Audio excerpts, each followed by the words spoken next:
The bulwark of Satan will never triumph. Victory will attend the third angel's message as the captain of the Lord's hosts tore down the walls of Jericho. So will the Lord's commitment keeping people triumph and all the opposing element be defeated. I'm telling you, it is time. The end of all things is at hand, and the final movements will be rapid ones. This is no time to haul down our colors. We are going to be speaking about today censorship in the Seventh-day Adventist Church and how the Lord is still working despite all of it. I want to say, friends, I am a Seventh-day Adventist in good and regular standing. I love my church. I love the institution of the church, and I love the members of the church. However, we do have issues that must be addressed. In this case, this particular post was made on Facebook by Fulcrum 7, and I want you to take a look at this picture on your screen to see what's going on here. What is happening? This is one of those a picture is worth 1,000 words concept. So you have Dr. Vine here, time, scheduled, date, and everything else. And as you look what's going on here. United Church of Christ Congregational. So what's wrong with this? Well, Dr. Vine is a Seventh-day Adventist. Why is he speaking at a United Church of Christ Congregational? Now, there could be several reasons for it, but let's listen to the individual who put up the post. This is what Fulcrum 7 says. Notice their location. Conrad Vine is discouraged from speaking in many Adventist church buildings, including this one. Plus, the larger venue will be accommodate more people. Okay, this is part of the reason why this meeting has been held in a different location as well. So, some people had a number of things to say about this, so let's read a little bit more about this meeting. So Janet Tidwell had this to say: it seems like we are all in a shaking time. We are told that our church will be shaken and look as if it might fall, but it won't fall. Our doctrines are true. Let's stay steadfast in them and support our reformers. All right, let's read the second comment here. So thankful that churches are taking a stand and still having Conrad Vine come and speak. It is amazing how hard everyone is trying to block the truth from getting out there. Praying for God, praying for Conrad and Pastor Kelly as well. Somebody else says, come out of her, my people. I say, okay, I don't know about that. That could be a whole nother discussion in the way you interpret what the church is and everything like that. So Heidi Schmitz had this to say: will there be a live stream? Brett Phillips, this might actually turn into a good thing. So some of the censorship, he actually might be able to preach the three angels' messages outside of the church and win over more souls than if he was inside in the SDA buildings. Who knows? Good question. So yeah, we don't know how this is going to turn out. I'm excited to see what God chooses to do with his manservants in this case. But yeah, let's keep this matter in our prayer. This sort of nonsense, somebody else had this to say, this sort of nonsense has been happening in the church since early 1990s. This is in reference to banning people and censoring people. So it's not a new concept. When the celebration movement invaded, bringing in the evangelical new theology, where we are now saved in our sins instead of from them. Oh yeah, familiar with that. Anyone who opposed the leadership's apostasy was disfellowship for not recognizing properly constituted church authority. The movement opposing the apostasy also had to meet in their homes and rent a building for church services. Sad days, but the apostasy was not eliminated. It has only increased and spread to where the majority of the church has accepted the apostasy as part of our doctrines and is now comfortable in them. I wish you where to tell me which doctrines that is part of the apostasy. But I appreciate the comment here. Let's listen to what Dr. Vine says here in this video regarding being banned and censored and how it just doesn't work. And the more that I get banned, the more the speaking engagements come in. So I'm now booked till about May, June 2027. Every Sabbath is booked up somewhere. Mercy. I need to get it. I need to get you on the schedule for 28. Yeah. And so it's kind of like, I look at this as kind of like horror. Like, look at all this travel ahead of me. But the more that I get banned, the more the invitations come in. So let me ask you a question. Hold on, because I only known you to be banned in Michigan, but you seem to imply there are other places. Yeah. So there's official bans, and then there are soft bans. Okay. Yeah. And so Michigan officially banned me. When I was in Australia recently, I discovered that I'm actually banned from preaching in all the churches in Australia and New Zealand. And nobody told me. As a general rule, when somebody bans you, they don't tell you. You discover these things by chance, you know. So it's not something they publicly announce. Maybe they're afraid of the pushback from constituents. So in Australia and New Zealand, as far as I'm aware, I'm banned from preaching in the churches. In British Columbia, I'm banned from there. And I think the Canadian Union is very keen to make sure that I never preach anywhere in Canada. The Atlantic Union has pressured all of the conferences of the Atlantic Union to ban me. And other than the Northern New England Conference, the Northern New England Conference has defended liberty of conscience in a very strenuous and vigorous way. And I thank the Lord for that conference. So those are the countries and the parts of the United North American Division where I'm facing bans so far. There may be other bans, but you never hear about these things. What happens is you're going to go somewhere, and then the local elders call you, or the local pastor, like 3 days before the speaking engagement, and they said, "Well, the conference pressured us to rescind your invitation, and this isn't an official policy because they don't want to rile up the conservatives." And have them band together for a special constituency session. But you have this soft council culture happening all the time. And so it's just a daily reality of life. And again, it's counterproductive. So if I'm banned from speaking in a rural church of 50, they may hire a community college and maybe 400 will come out for that Sabbath. So, it's not really productive to do bans anymore. And with the internet, you can always bypass the bans. Here is the amazing thing. Another post was done by Dr. Olatunji, where he said this: "It's time." This is huge. "It's time. This is scheduled for March 25th, 29. He called it a mini camp meeting 2025. And guess who is on his post? Oh, yes, you guessed it right. Dr. Conrad Vine. There he is again. There we go. There he is. Not just him. Dr. O is on here, and also Marcus Mason. So, yeah, God is at work. And Dr. O had this to say in the post: "See at the state line next week for another powerful camp meeting. Dr. Vine will be our featured speaker for Friday night and Sabbath." This is the issue with censorship.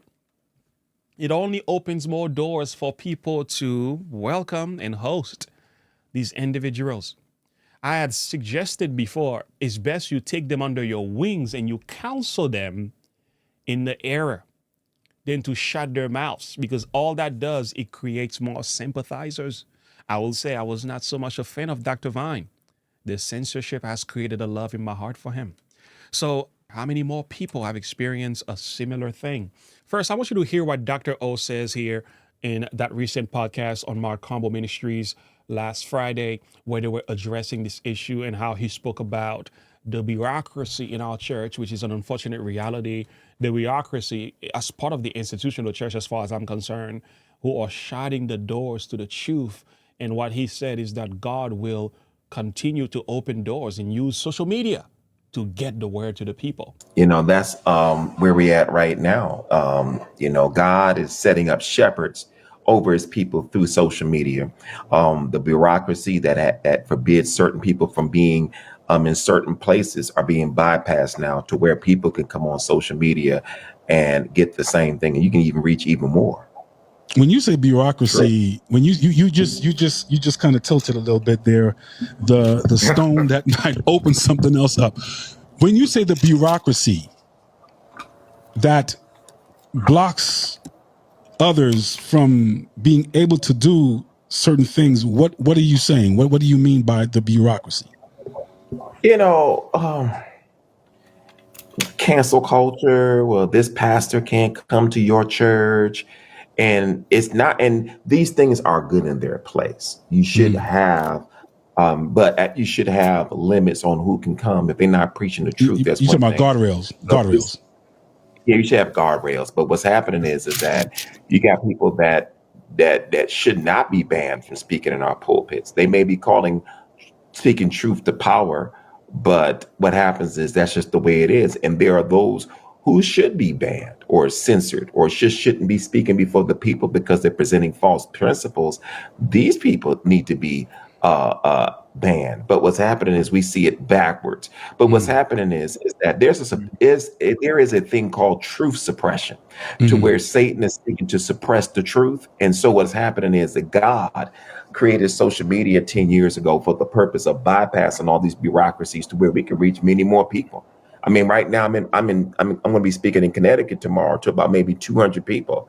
But what happens is on social media I could reach 2,000 people, Right. the same people and even more. So God is fulfilling his word in a different way. Yes, he's putting up shepherds in our churches that are preaching truth, but also he's raising up shepherds on social media to give the truth to thousands. The Bible makes it very plain in Matthew 10, there is nothing here that won't go out.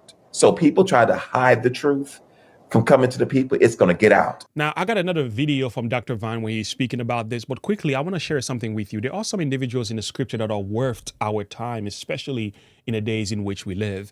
As some people in the comments said, look at what's going on in our churches. I can't believe this is happening. This is a shaking. We're living in troublous times. You are correct. But I have to say this is nothing but history being repeated all over again.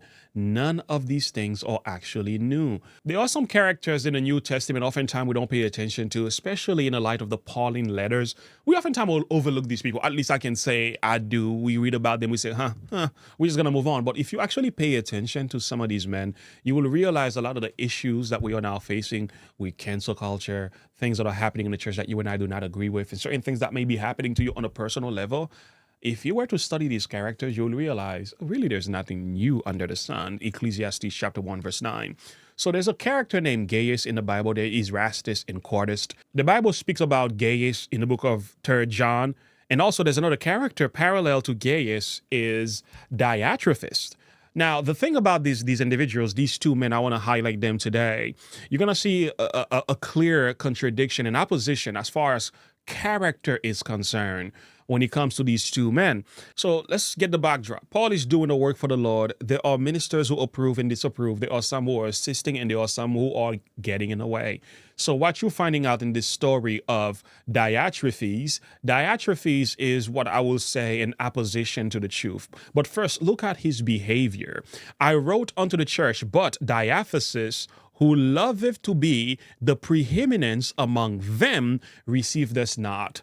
So the thing you begin to realize, and oftentimes the people who take a stand against the truth from being proclaimed, these men are ambitious. They are lovers of preeminence. They want to be first. So there is a pride that is connected at the root of some of the individuals in leadership who might be in opposition to men who might be bringing truth to the church to bring about a revival and reformation to the people of God. It went on to say, wherefore, if I come, I will remember his deeds, which he doeth, prating against us with malicious words, not content therein, neither doth he himself receive the brethren, and forbidden them that would, and cast them out of the church. Look at the behavior of this man.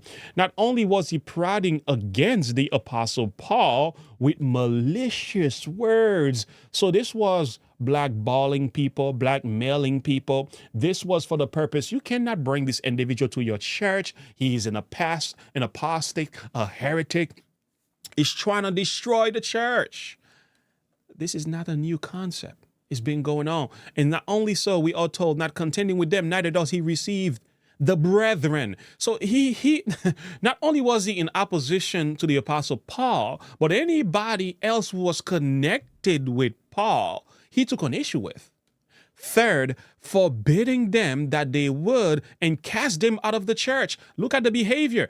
And he was forbidding people not to receive the Apostle Paul, nor anyone related to the Apostle Paul. And if they were to violate his position, they were to be cast out of the church. This man was a leader. This man was an elder. This man was what I would call a man in authority, in trusted position in the church. And look at the kind of work he was doing in opposition to the work of God. And yet he claimed to be a Christian. We are told, but follow not that which is evil, but that which is good. And he that doeth good is God, but he that doeth evil have not seen God. So some people may be doing evil, thinking they're doing the work of God. But the Apostle Paul says, you don't know God. When you are in direct opposition to truth, while claiming to be a Christian, and you say, I'm going to censor the truth, or the man who might be proclaiming because I have an issue with this man, Paul says you are doing evil and you have not seen God. And I'm going to leave this one here, but I'm going to go back now. You're going to see a direct opposition to this man. So Diotrephes, it was in opposition to the truth while claiming to be a Christian, sitting in the way, censoring people and attacking anybody who might be in fellowship with the Apostle Paul. Nothing new under the sun. But very quickly, listen to this. The elder unto the well-beloved Gaius, whom I love in truth.